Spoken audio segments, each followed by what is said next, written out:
साथ संगत जी, प्यार से कहना धन निरंकार जी। सतगुरु माता सुदीक्षा जी महाराज के चरणों में यही अरदास है। सच्चे पातशाह सबको हर प्रकार के सुख देते हुए सबका जीवन यापन करना। मेरे सच्चे पातशाह आप बहुत दयालु हो, बहुत कृपालु हो। आप जी दासी की ये अरदास प्रवान करना। दासी आप जी के चरणों में विचार रखेगी, आप जी प्रवान करें। एक बार की बात है, भगवान श्री कृष्ण जी छोटे से थे।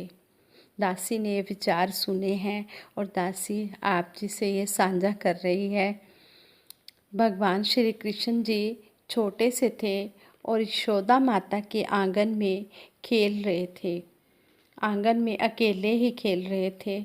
एक बुजुर्ग माता फलों की बहुत भारी टोकरी सिर पर उठाए हुए बोल रही होती है, आवाज़ लगा रही होती है, कोई फल ले लो, मीठे फल ले लो। उस दिन उस बुजुर्ग माता को कोई भी ग्राहक नहीं मिल रहा था और वो थक गई थी। इतने में जब वो भगवान श्री कृष्ण जी के घर के आगे से जा रही होती है और आवाज़ लगा रही होती है कि कोई फल ले लो, मीठे फल ले लो। भगवान श्री कृष्ण जी दौड़े दौड़े बाहर आते हैं और कहते हैं, माता फल दे दे। माता कहती है, बेटा घर में कोई बड़ा है? आगे से भगवान श्री कृष्ण जी बाल्यावस्था में होते हैं। कहते हैं, नहीं माता घर में तो कोई नहीं है। फिर आगे से बुजुर्ग माता कहती है, मोल भाव कौन करेगा? तो श्री कृष्ण जी कहते हैं, वो क्या होता है? माता कहती है, मैं तुम्हें फल दूंगी, तुम बदले में मुझे कुछ पैसे दे देना या अनाज दे देना। तो आगे से भगवान श्री कृष्ण जी कहते हैं, माता मेरे पास पैसे तो नहीं है पर मेरे घर में अनाज पड़ा है, मैं थोड़ा सा अनाज ला देता हूँ। तो माता कहती है, ठीक है ले आओ, आप अनाज दोगे मैं बदले में फल दे दूँगी। भगवान श्री कृष्ण जी दौड़े दौड़े जाते हैं अंदर, अपने छोटे छोटे हाथों में अनाज जितना भी उनके हाथों में आता है भर कर ला रहे होते हैं। हाथों से अनाज नीचे गिर रहा होता है। जितना अनाज उनके हाथों में बच जाता है वो बुजुर्ग माता को देते हैं। कहते हैं, लो माता ये ले लो। तो आगे से माता जब उनकी मोहनी सूरत देखती है तो माता तो मोहित हो जाती है, मोहित हो जाती है। और भगवान श्री कृष्ण जी उस बुजुर्ग माता को देखकर बहुत खुश होते हैं और बुजुर्ग माता से कहते हैं, माता मैं आपकी गोदी में बैठ जाऊं, मैं आपको प्यार कर लूं। तो आगे से बुजुर्ग माता खुश तो बहुत होती है लेकिन डरती भी है, क्योंकि उस समय जात पात का भी बहुत माना जाता था। छोटी बड़ी ऊंची नीची जात का भी, छुआछूत का भी बहुत बोलबाला होता था। तो वो बुजुर्ग माता डर जाती है।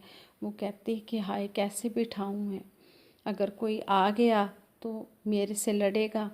तो भगवान श्री कृष्ण जी एकदम, अभी माता सोच रही होती है, भगवान श्री कृष्ण जी बुजुर्ग माता की गोदी में बैठ जाते हैं।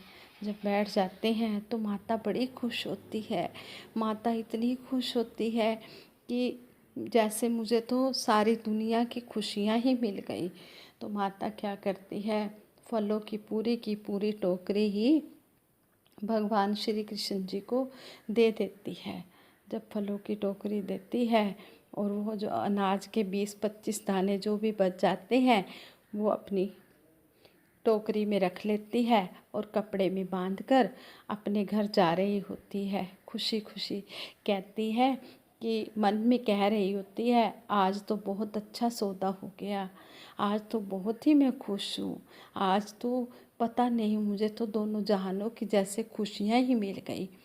जब वो माता घर पहुंचती है, अपनी फलों की टोकरी नीचे रखती है, जो खाली हो जाती है, फलों की टोकरी रखती है, उसमें से जैसे ही वो अनाज के दाने निकालने लगती है, तो वो माता क्या देखती है, वो हीरे जवाहरात बन गए होते हैं। माता कहती है, ऐसा सौदा, ऐसा तो कभी ज़िंदगी में सौदा नहीं हुआ था। वो हैरान हो जाती है उन हीरे जवाहरात को देखकर। साथ संगत जी, इसी तरह हैं, हम भी थोड़ा सा प्यार इकट्ठा कर लें, प्यार के हीरे मोती इकट्ठे कर लें, हर समय सतगुरु का शुक्राना करें। लेकिन हम तो हर समय गिले शिकवे ही करते रहते हैं, यह भी ठीक नहीं हुआ, वह भी ठीक नहीं हुआ, उसने मुझे ये कहा, उसने मुझे वो कहा। इन व्यर्थ की बातों में ही हम पड़े रहते हैं और सारा समय ऐसे ही निकाल देते हैं और हम अपना मन निर्मल कर ही नहीं पाते। मन में विकार इकट्ठे हो जाते हैं। हम अपना मन शीशे की तरह बिल्कुल साफ रखें, अंदर बाहर से एक होकर स्वच्छ मन से सभी से प्यार करें।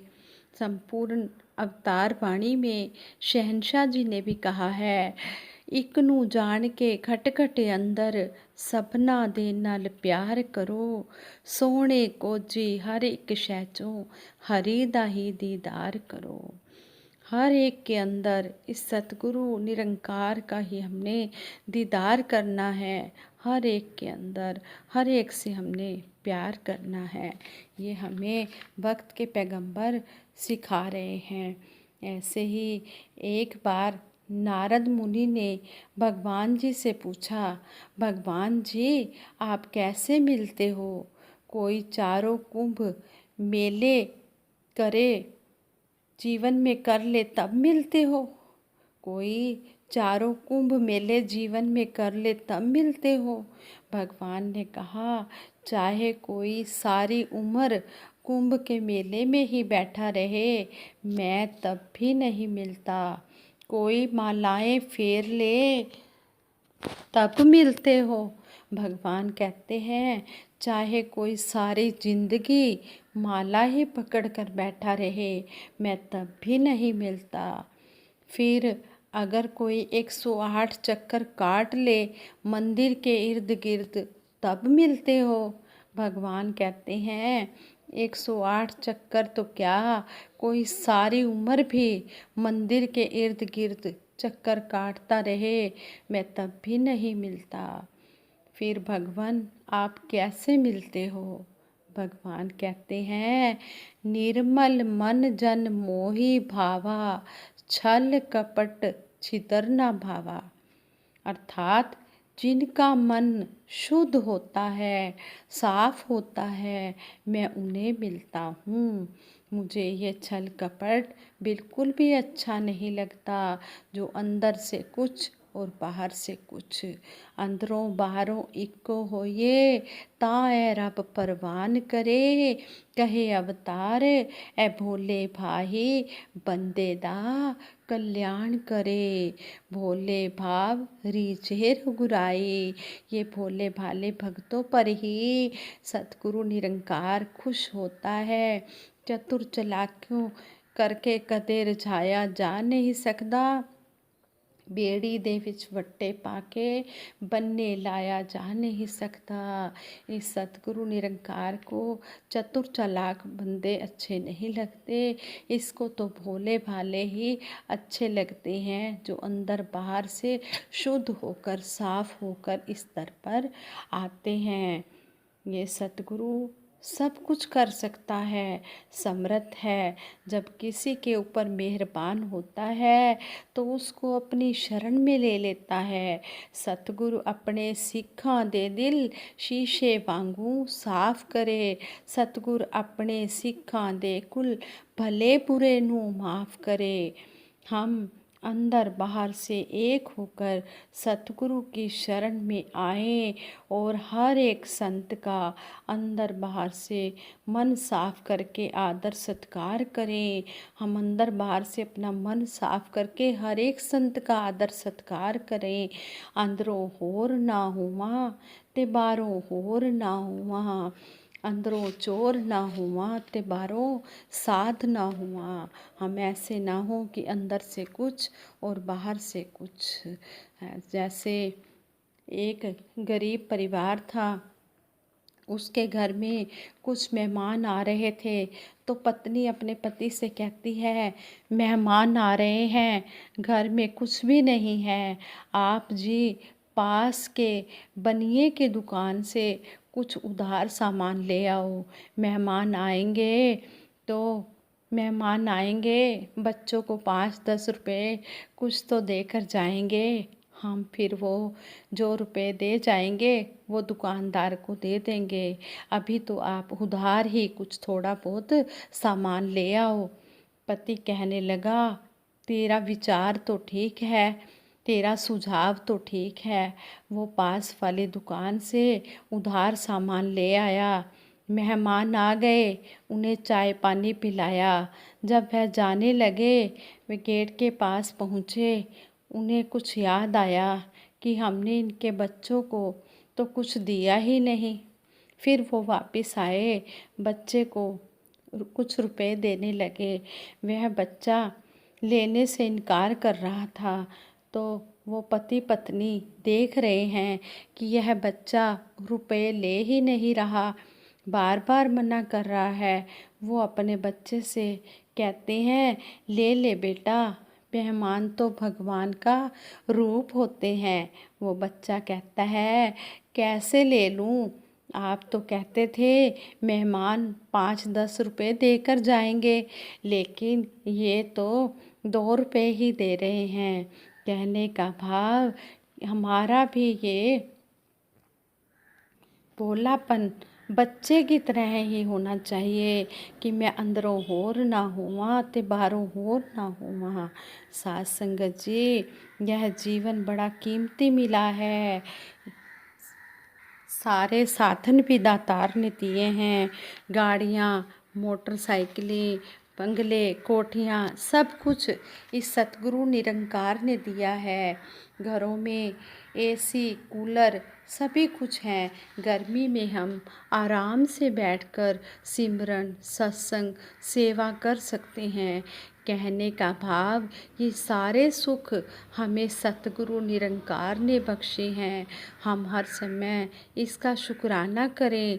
जो भी मिल रहा है सब इसकी कृपा है। इन साधनों को इधर लगा लें, ऐसा ना करें। जब ये सुख मिले हैं तब हम कहें कि हमारे पास टाइम नहीं है सत्संग जाने का, सेवा करने का। ऐसा ना करें। महात्मा कहते हैं, जब सुख मिल जाए तो और जुड़ जाना इनके साथ, क्योंकि इन्हीं की कृपा से तो यह सब कुछ मिला है हमें। यानी कि सेवा, सिमरन, सत्संग करने से तो हमें ये दुनियावी सुख मिले हैं। तो हमने जब ये दुनियावी सुख मिल जाए तो इनके साथ जुड़कर हमने इस निरंकार प्रभु को नहीं भूलना, जिससे हमें ये मिले हैं। हमने हर समय सतगुरु निरंकार का शुक्राना करते हुए जो भी हमें संसारिक वस्तुएं मिली हैं इनका उपयोग करना है। लेकिन सबसे पहले पहल हमने सत्संग को देनी है। सत्संग में आकर सिमरन भी होता है, सेवा भी होती है। इस सच्चे पातशाह ने भी कहा है, प्रथम भक्ति संतन कर संगा। सबसे पहले भक्ति की सीढ़ी जो है वो सत्संग है। जो निष्काम भाव से सेवा, सिमरन, सत्संग करता है, ये दुनियावी चीज़ें तो फिर उसके आगे पीछे ऐसे ही घूमती रहती हैं, रुलती रहती हैं। संतों महात्माओं के चरणों में रुलती हैं ये चीज़ें, उन्हें किसी चीज़ की कमी नहीं होती, क्योंकि वो इस मायापति निरंकार से जुड़ जाते हैं। इसी तरह हमारा विश्वास कायम रहे, हम इसी तरह भक्ति करते रहें और इस सतगुरु निरंकार का यशोगान करते रहें। साथ संगत जी, प्यार से कहना, धन निरंकार जी।